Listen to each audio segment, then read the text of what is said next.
man's experience speaks for itself. He is a past district governor and a distinguished Toastmaster, and for 18 of those years he has served as a Toastmaster leader in one role or another more times than we can remember. He has been actively involved in training and molding our District 21 leaders for more years than he cares to remember, and he adds, whether they like it or not, he's been trained. Now, if he had the time, he'd say that he would like to share a story with you or two, but maybe we'll move right along. Once upon a time, there was a world with no conflict. Yeah. How many here have been married? For the second or third time?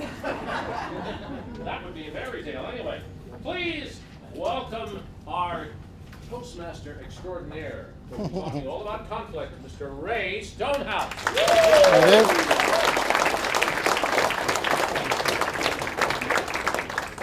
Thank you, Dave. I've been sitting here experiencing some trepidation because I provided Dave with that opening, that introduction, hoping he would say it word for word. And yet I know he sat in Heidi's educational on how to create a creative, conflict-filled story. So I didn't know if he was going to take me into another direction or what it was, but I'm glad that part was over, so I don't have to worry about that conflict. And I'd also like to congratulate and thank you, Dan, our keynote speaker. It's so wonderful to have a great warm-up act when you are the main attraction. Because the audience is just sitting and listening on every word I have to say on such a great topic of conflict resolution. So by a show of hands, who among us has never, ever experienced conflict? Show of hands. Hold them up high so we can recognize. You've never, ever. Nobody believes me. Of course we have. It's all part of the human condition. Now, as far as I know, there's only one group that does not experience conflict ever. Any Star Trek fans here? The Borg. Okay, why does the Borg not experience any conflict? Right. But why is it they don't experience conflict? No, that's coming up. That's the next slide. Don't ruin it. They don't negotiate. Okay. That's exactly what it is. They are based on a beehive or a collective mentality. One thought. They don't think anything else. They think with the guy beside them, the one beside them, they all think the same. Now humans, we have independent thinking, we have independent feelings, and we are free to take independent actions. And most of the time, we're not all on the same page. That's where the conflict arises. Now we had the answer come up here, but what is it that the Borg are known for saying? What's their two main sayings? Well, I already heard it once. Okay, assimilate. Be prepared to be assimilated. What's the other one? Resistance is futile. Resistance is futile. Okay. Now, supposedly, the Borg don't appear until the 23rd century, so there's some debate whether they are real or not. Remains to be seen. However, I would challenge each and every one of you to think in your business life and your personal life. I bet you know some Borg. I bet you know some Borg. Some people that they only have two ways of handling conflict.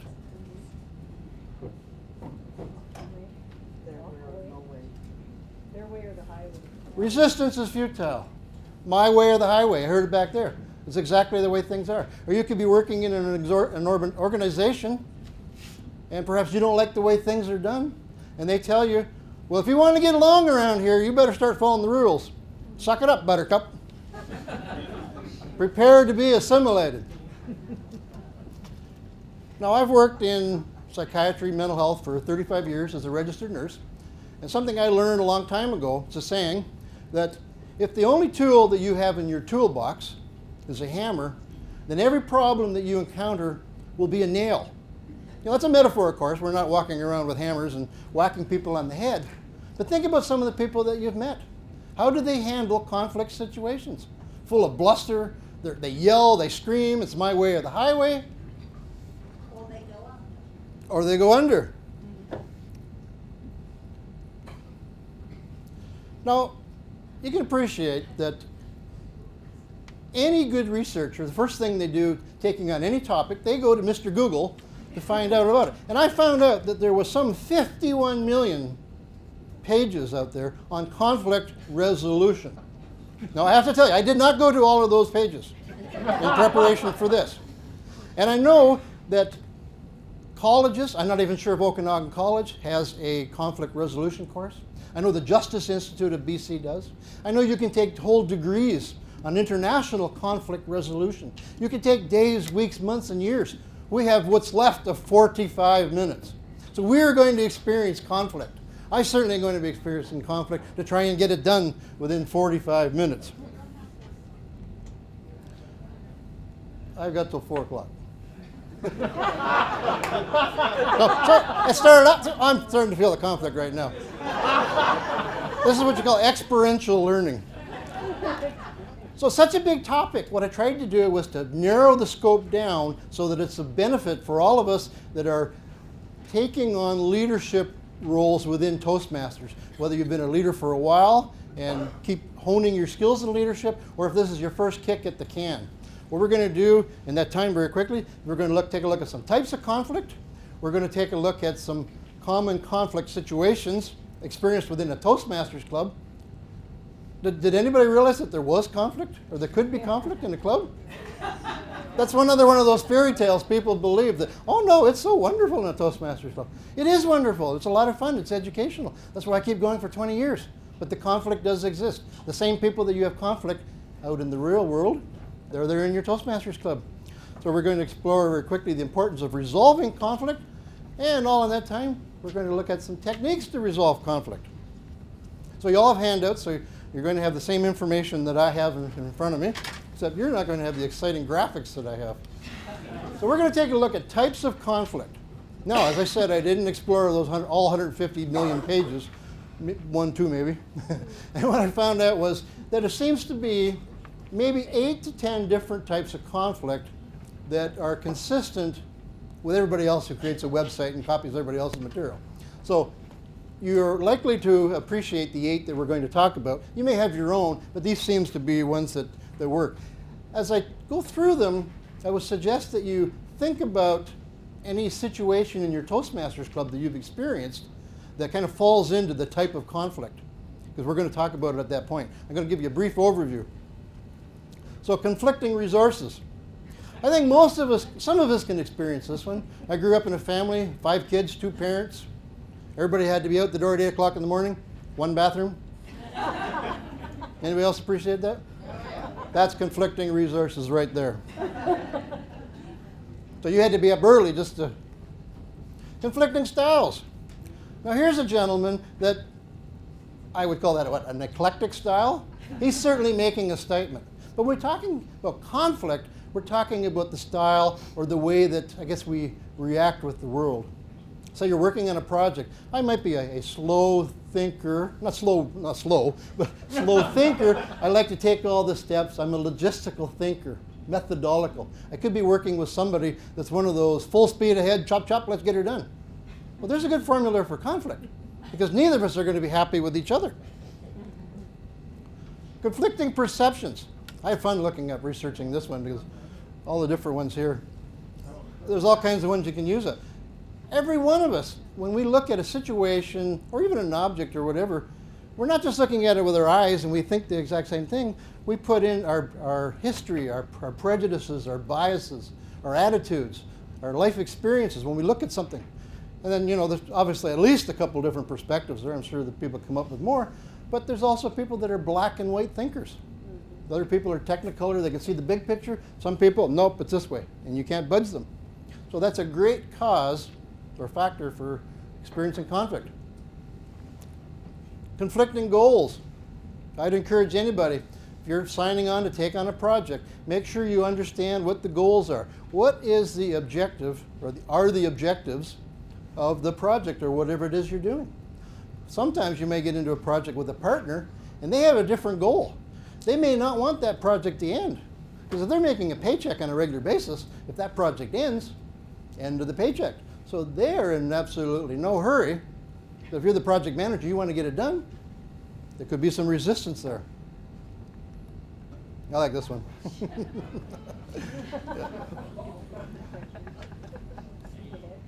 You're working, it's Friday afternoon. It's 3 o'clock.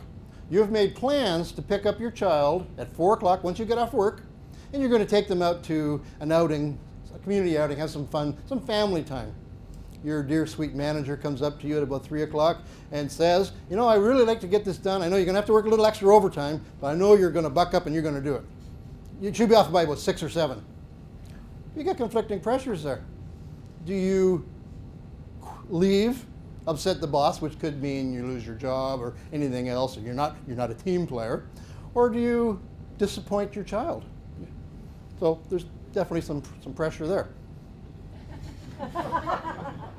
Conflicting roles.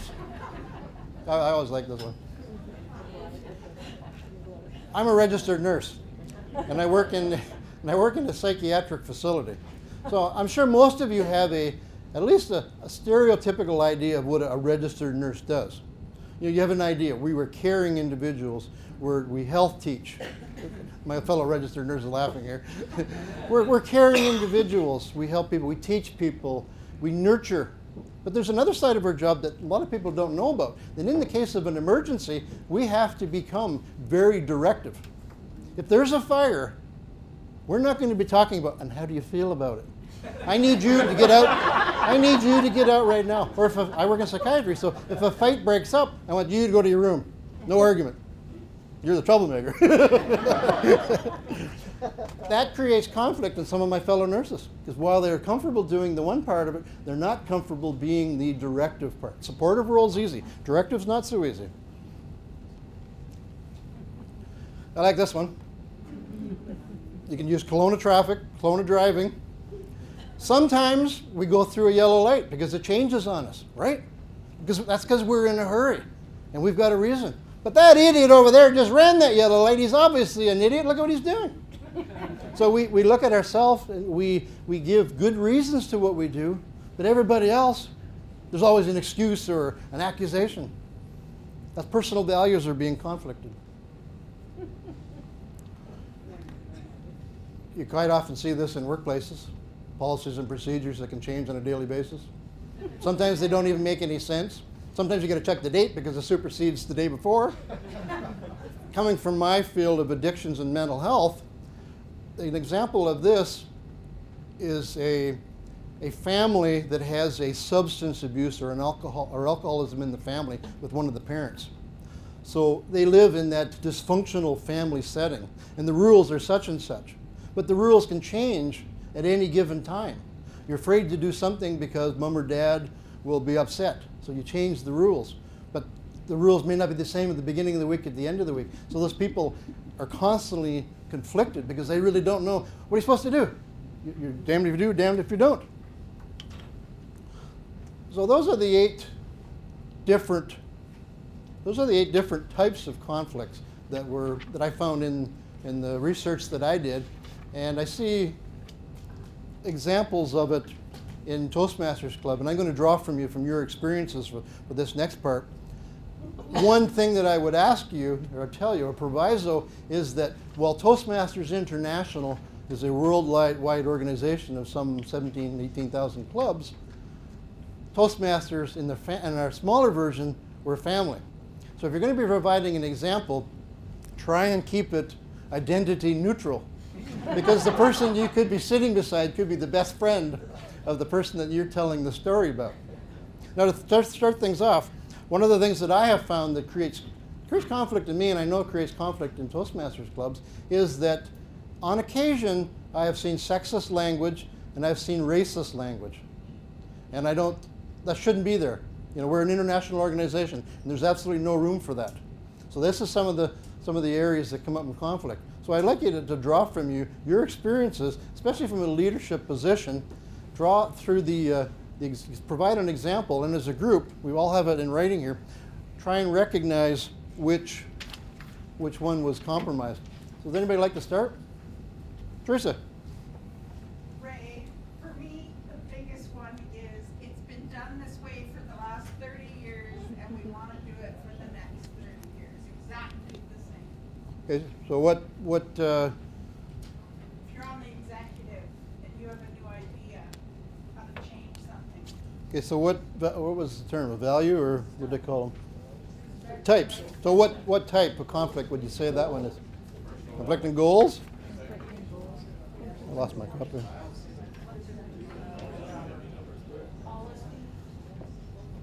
There's a few, so that it gives an example that there could be a few in there. Styles too. What's wrong with keeping things? What's wrong with keeping things the same way? If it's always been done, it works. Why change? Why is that a problem? Buck up. But what's the problem there? Joanne. Sometimes it's not working. Hmm? There you go. Even if it is, it can be improved. Any other comments? Change is hard. Sometimes need to keep up with existing changes. Well, that could be the last one, or the policy changes. Well, we experiencing that within our own, Toastmasters on an international program. If you've been around for a while, these changes aren't difficult. Changes are good. But I refer to some of my old timers like Francoise and Joanne that have been around for a while. We see a lot of different policy changes. Yeah, who'd ever thought that District 21 was split into 2 different districts? Nobody thought that. Any other observations or examples of conflict within your clubs? People who cannot accept, will not accept any kind of constructive feedback, criticism. Okay, so people that will not accept any kind of constructive feedback. Anybody ever seen that? Yes. So why is there conflict there? What would be the example of what's the cause of conflict? An evaluation that didn't meet the person's satisfaction. Okay, that's what triggers it. But going back to the base factors that we talked about, what is being challenged in there? Goals. The perception, yes, the way they reacted, Conflicting goals. different styles, Values. personal values. So there's a few things that are conflicted in there. I know in my time in Toastmasters, I have seen 2 members quit moments after delivering their 10th speech. It was CTM back in those days, Competent Toastmaster. And they quit because a well-knowing or well-meaning evaluator said, that was a good speech, but I don't think we should give you credit. You should really do that again. This is in front of their fellow Toastmaster members. This is a member that has delivered 10 speeches. So Cyril talked about levels of advancement. This is a person getting to be an advanced speaker over and above the general public. Their feelings were hurt. And for one thing, the evaluator, they do not even have any of the authority to tell that person to do it over again. That falls into the VP of Education's role. And there's ways to do that too smoother. You might want to consider doing it again. I don't think you appreciated all the goals for it. You could try it again. No. Toastmasters is not a pass-fail program. So definitely that's an example of conflict that they quit. They never came back. And these were strong Toastmasters. Other examples? I find often with meetings, the respect for people's time so that the meeting will run well. Some people just talk and on and so they'll monopolize a conversation or meeting. Did one of my friends here tell you to say that to me?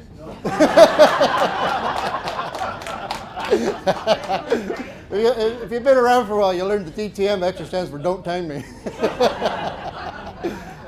Rules are for other people. But you can see there are some people, time really isn't all that important. This is the Okanagan. We have something called Okanagan time. And I don't know how it happens, but people are persistently late, 5 or 10 minutes. Oh, it's Okanagan time, I'm here. They don't care. Yet, if you are chairing a meeting and you have everything minute by minute, yes, so respect of time. Some people, they may have their meeting goes from 7 to 9. 9:10, they have to be out there in the street corner to catch a bus. They don't catch that bus, they're walking home. So yes, conflict can occur. So definitely. Using inappropriate humor or language in your speech. And why would that be? Personal values. One speech that this was at a previous club, and it was filled with a lot of F-bombs. And it was funny if you could see his point of view, but half the club wanted to take him out to the corner afterwards. Yeah. I can agree with that one. There's stuff because it creates, the way it is explained to me, it creates anxiety in some people because they're not comfortable with that. But there is an equal amount of people that aren't comfortable enough to even say anything about it. And there are also those people that they know something's wrong, but they don't know what it is. I remember years back, I was an area governor, and I went to a club. It happens to be the club I joined now, and I've been there for about almost 15 years. I went to a speech contest, a humor speech contest. By show of hands, do you remember when you lost your virginity? That's what the speech started off, and then she proceeded to tell us. So yes, that was, and this was like an open house. We had family members there.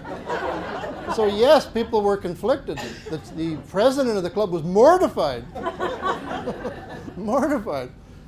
You know, we made changes from there, and I've talked to different people about it. How many clubs have a joke master or a humor master tell a joke?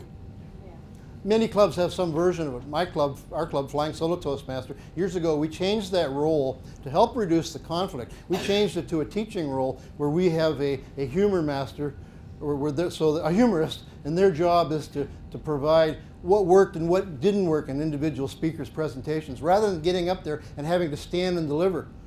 We made those changes after 32 weeks of knock-knock jokes. But the opposite was people coming in and they were fitting in sexist language, and we're having people leave. So humor is something that can cause problems. So what is appropriate in one club may not be appropriate in another. There's also club culture. There's, you know, the classic example. If I was stood up and told a joke that picked on Jews, that would be a problem because it brings in racism and religion. But if I was Jewish, I'd be perfectly allowed to do that. You know, I'm not and I don't. But that's a good example of kind of situations. So it is something that a club does need to be aware of in how to handle humor. Sometimes you'll get visitors come in, oh, I just heard the raunchiest joke. Your stomach drops. Other examples?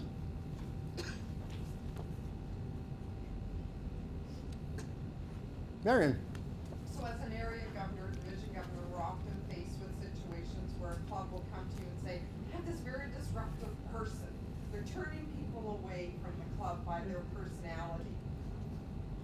And you feel like you're left alone because no one can give you the advice or direction that you need to go back to the club and say, here's what you do.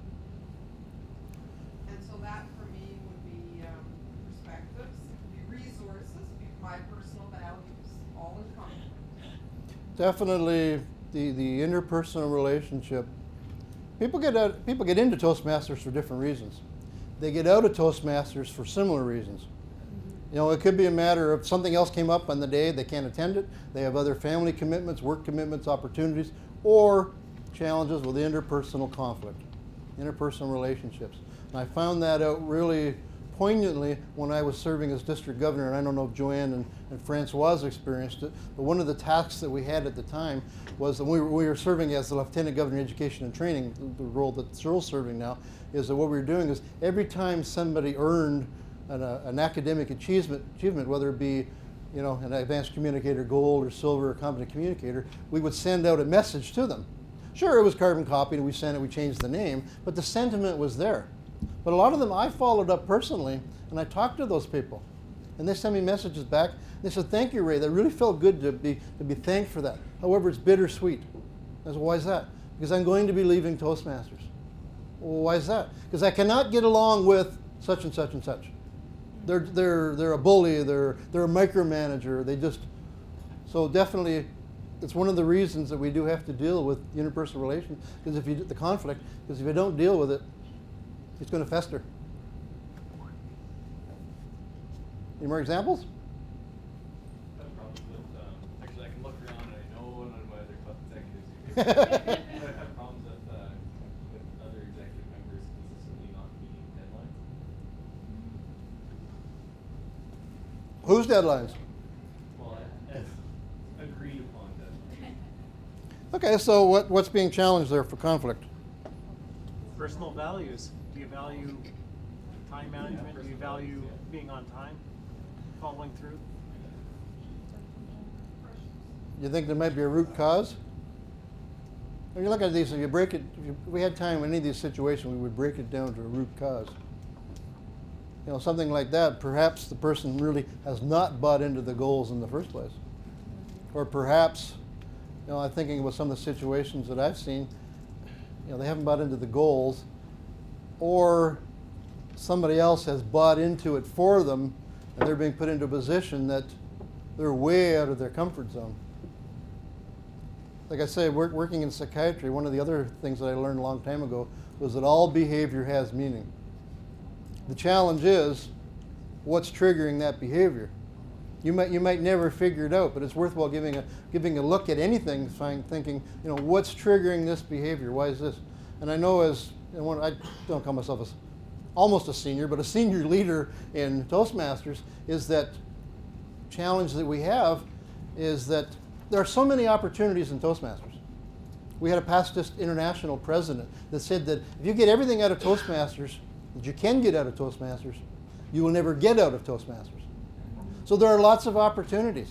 But some of these opportunities require hard work. You can't learn leadership by sitting on your bum. You don't learn it by osmosis. You got to get out and do it. But getting some people out of their comfort zones, that's the big challenge. And that's where anybody in a senior leadership position or serving as a mentor, that's really is getting people, and that's the gist of what Dan was talking about, getting out there and doing it. Getting them past their own personal conflict. You may have your own too, but any other comments? Any other? Joanne? I have an example of that. When I was division governor, I had an area governor 1 week left to do his area visit and put his form in. And he'd done the other ones. I happen to know that Wednesday nights his wife went out and she was mad at him because he wasn't working. And so he couldn't go out that night and leave the kids home. So anyway, I didn't know. I phoned and I asked him, you know, you've done everything else. What's going on? Maybe you need some help. I'll babysit for you. I'll do whatever it takes so you can do what you need to do. But knowing why fixed the problem. So he talked to his wife and he went and it was done. But All behavior has meaning. yeah. That's you. But what if you hadn't intervened though? What's that? What would have happened if you hadn't have intervened? I don't think he would have done it. I think he was stuck. I can remember one Toastmaster that joined Toastmasters just good enough experience to tell his wife he was leaving.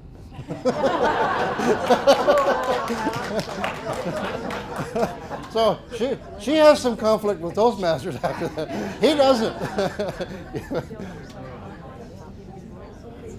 Conflict if somebody is actively trying to push another member out, and so therefore is trying to sabotage relationships between other members of the group. So the comment Sorry, we was you have couldn't hear that, Ray. one member trying to push another member out of the group, sabotaging things.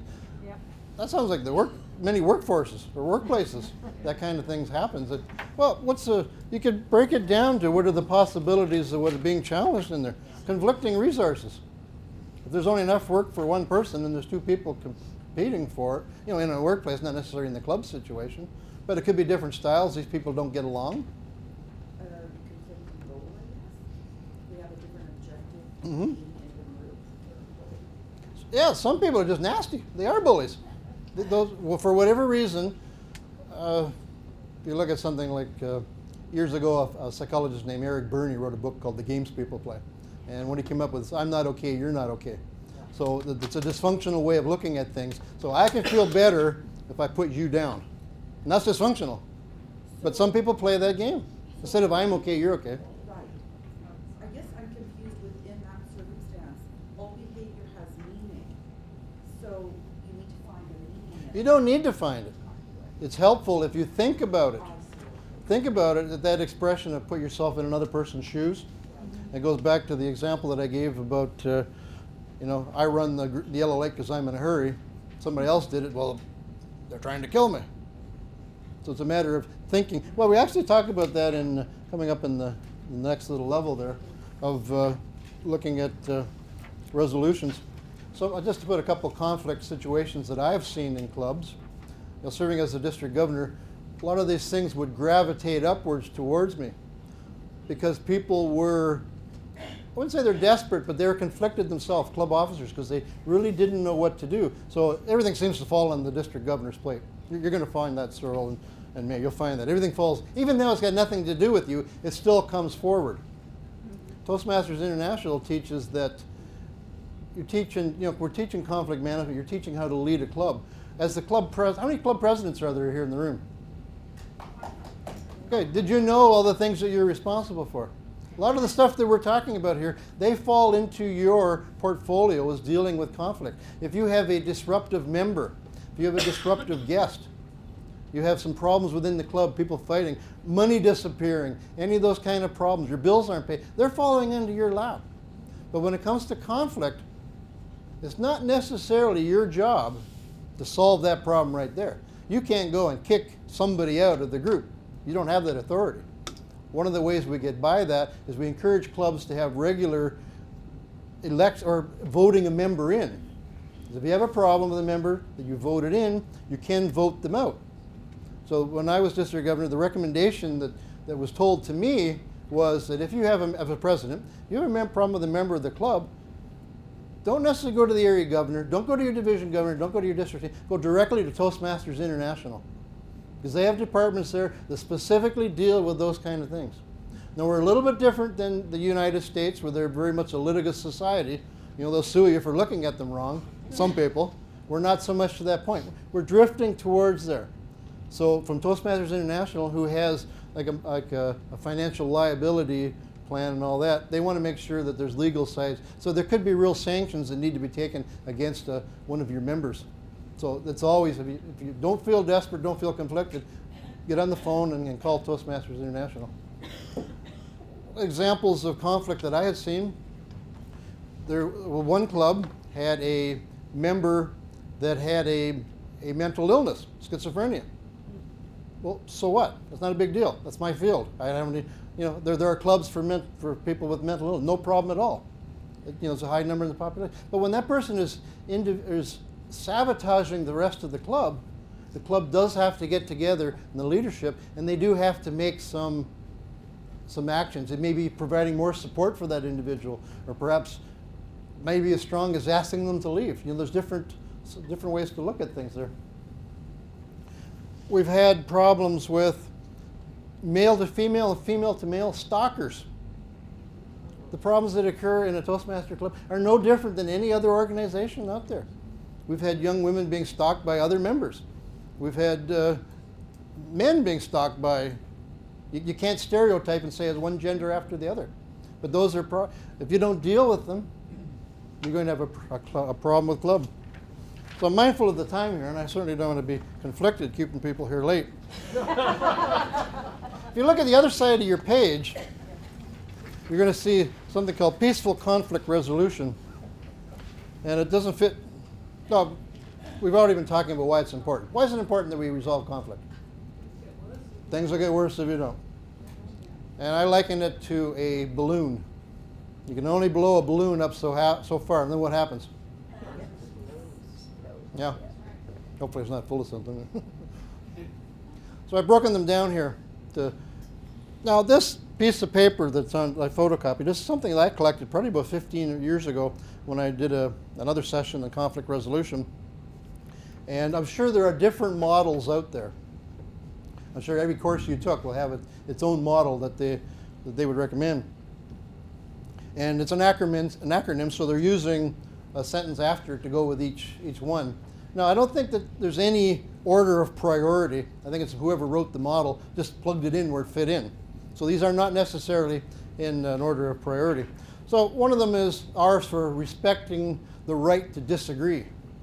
Now you might in your own mind be convinced that the Borg do not exist, that they're in the imagination of Gene Roddenberry, the creator of Star Trek. I believe that they exist. We're just going to have to wait till the 23rd century to find that out. So we're going to have to agree to disagree. And I'll get back to you in about 400 years or 300 years, and I'll be right. But we're just going to have to. So express your real concerns. Quite often, in a disagreement, people could be, as an example, fighting over something, fighting over this. And that seems to be what's up front. And that's what the real problem is. But the real problem may be something that has nothing to do with over here. It's like you're mad at your spouse, so you kick the cat. So by expressing your real current concerns, you're sitting down, you're having an honest communication with the other person. Now, I will say this is all theoretical. I can't stand up and say that everything exactly works. But these are techniques to help you. Any conflict resolution, there has to be a point where you have to discuss and share common goals and interests. Now, I've not had marriage counseling. I've been happily married for 36 years, 35 for her and 1 for me. So I have not been to a That's my father's line, and he wasn't happy. You have to sit down and you have to find out what is the root cause of the disagreement. What is the root cause of the conflict? You may find out that the person you're conflicted with, they may have the exact same point of view that you do, and you're fighting the same battle, but you're fighting it against each other and not being aware of it. Or you may not even be aware of how your behavior or something that you do affects the other individual. You won't know that. Now, this stuff isn't necessarily going to be easy, because quite often in conflict there's anger involved, there's emotions. So one of us in this situation has to remain level-headed. Never been fond of this one. Part of what got me in most of my trouble was having my own point of view. And believe it or not, other people do have point of views that, okay, well, guess we have to disagree on this one somewhat. I can appreciate that. As that saying go, you got 2 ears and 1 mouth.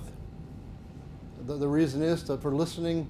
Listening is a powerful communication technique. Listening to that other person's point of view and finding out what's the root cause of their problem. Your solution may just pop out right at that point.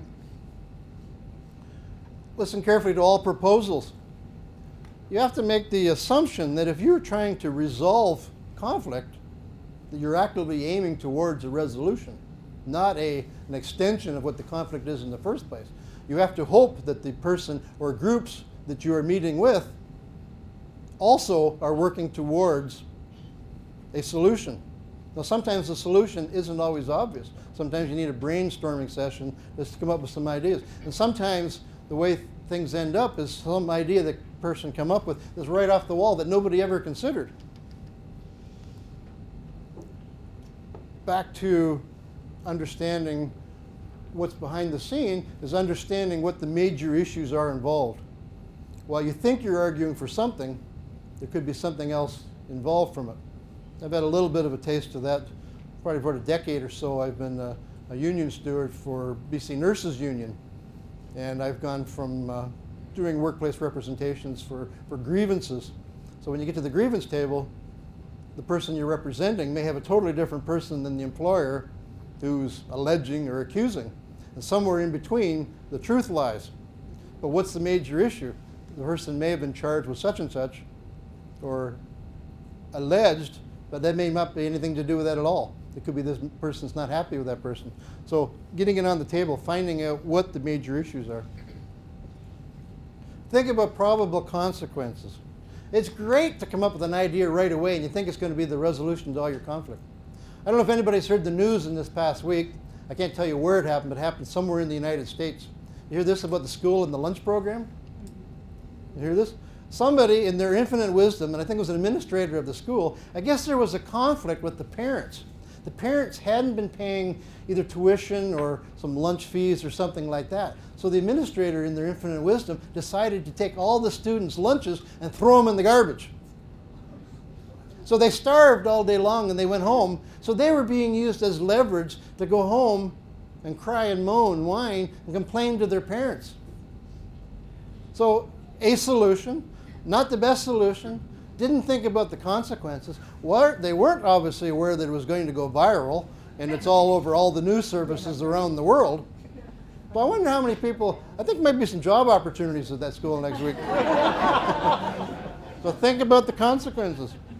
You can come up with an idea, but you could be going from fire to, frying pan to fire. You could end up worse. So as in this one here, imagine several possible alternative solutions. So in that case about the lunch program, perhaps they might have considered about having a meeting, bringing the parents in and identifying, this is the problem. If you don't pay your money for this, we can't provide these services. We can't pay the wages. So, that might have been a viable solution. Sometimes in a conflict resolution, you're not always going to get what you want.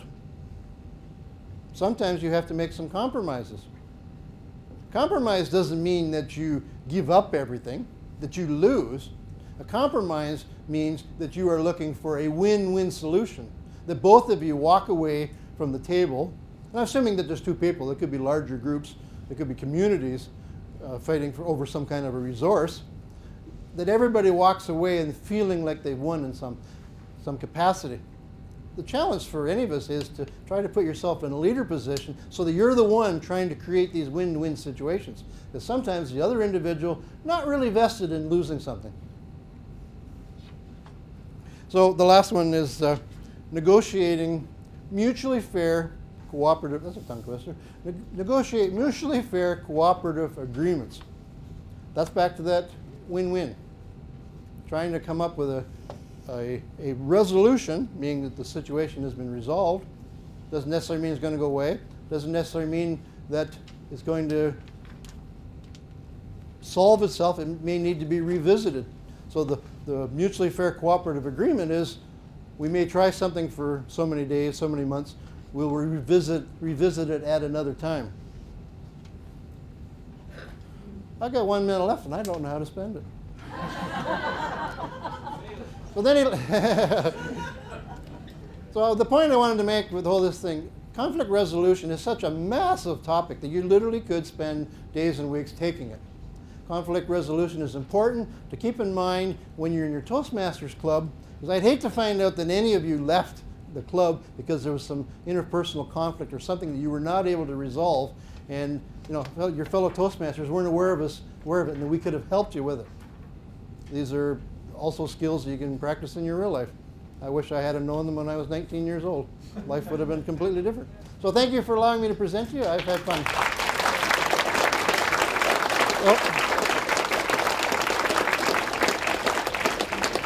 Almost forgot the last slide. Thanks for hanging in to the end. That's Fergie. That's her favorite hangout.